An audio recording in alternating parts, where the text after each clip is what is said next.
YouTube, what is going on, guys? Theo Bean here, and today I'm going over 7 tips to help make sure that your Metaphor ReFantazio playthrough is the best that it can possibly be. So without further ado, let's get into it, and I'm going to be going from what I think is most important to one of the least important to go through. Without further ado, let's get started.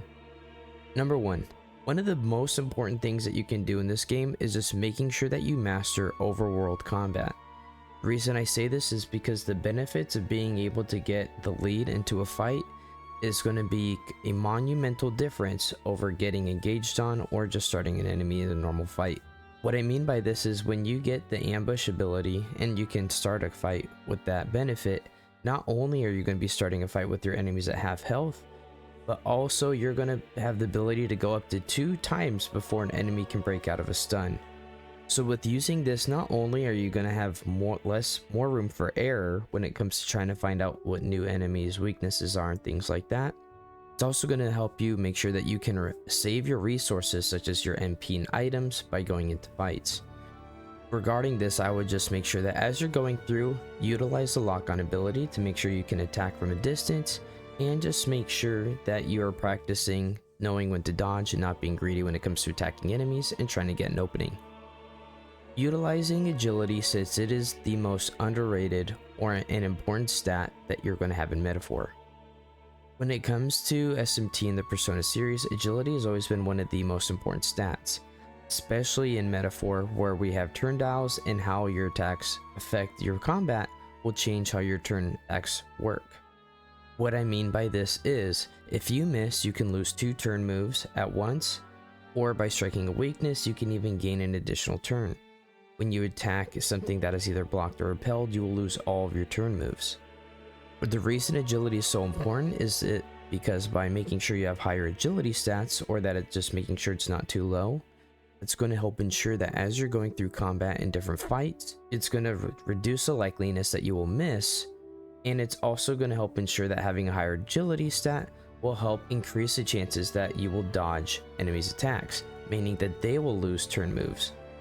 This is going to be incredibly helpful, especially when you're in sticky situations or not necessarily sure how to go about fighting a new enemy. Make sure that you're utilizing the steal ability once you unlock the appropriate bond and archetype for it.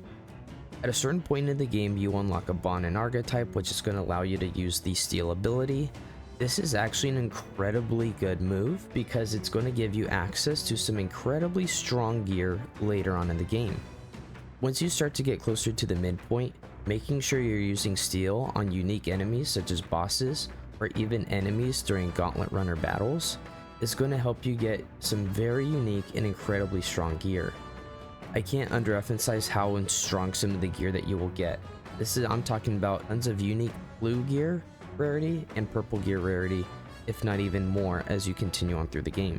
So when you unlock it, just make sure that you have it handy, you have somebody with it equipped, and then you're making sure that you're set up so that you can steal unique enemies, or at least get the chance when you can. Plan ahead. So this sounds kind of vague, right? But when it comes to this is going to help make you succeed as you go through your playthrough in Metaphor. What I mean by this is, by planning ahead, make sure that you're planning which archetypes kind of best fit which team. It helps round out your comp when it comes to battles, and how you want to round out your teammates, what their strengths are, and how you want to have them utilized to help one another. Make sure all your bases are covered. Also make sure that when you're planning, especially as you get later on in the game, you're planning based off of weather. This kind of goes tied in as well with how I talked about agility and the importance of turn moves in combat. Later on, once you unlock different weather effects as you travel, you're going to realize that by striking an enemy's weakness, if the weather is bad, you will not gain another additional turn move. This is going to be incredibly challenging for certain fights and things like that as well. Not getting extra moves can make a massive difference in fights, especially when you're fighting harder bosses or you don't necessarily have the best comp to tackle different situations. This also applies when it comes to our questing. Usually when you unlock a new area, first thing you want to do is get all your different quests, everything that you need before you go forward, to make sure that you can make the most of the allotted time that you have during certain points of the game. So again, plan ahead. Once you have the information you have, plan out how you want to do things, and think ahead as you're going through your playthrough in Metaphor. One of the other best things that you can do is making sure you're utilizing your hero passive.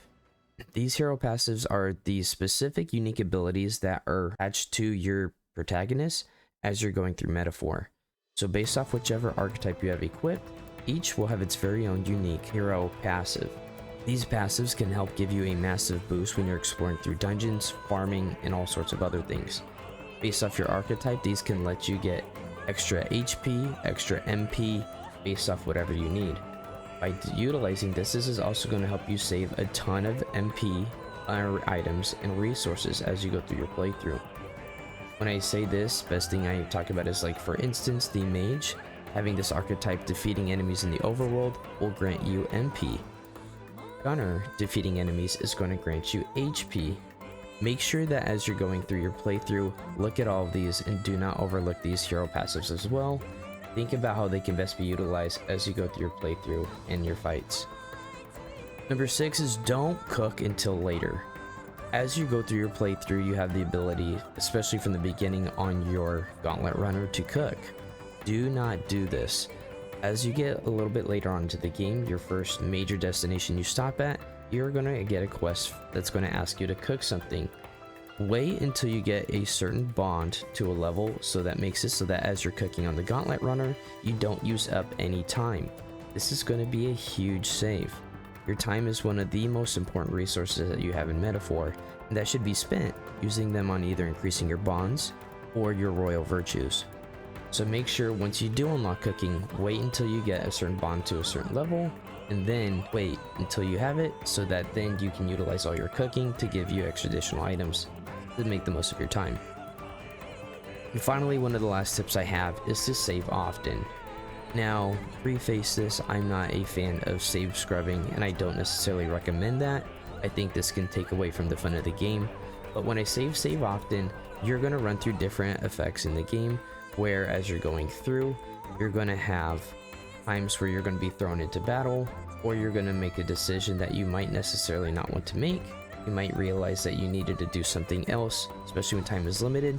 So make sure you have multiple saves, so that if you need to go far back, you only have to go back maybe a couple minutes for save time.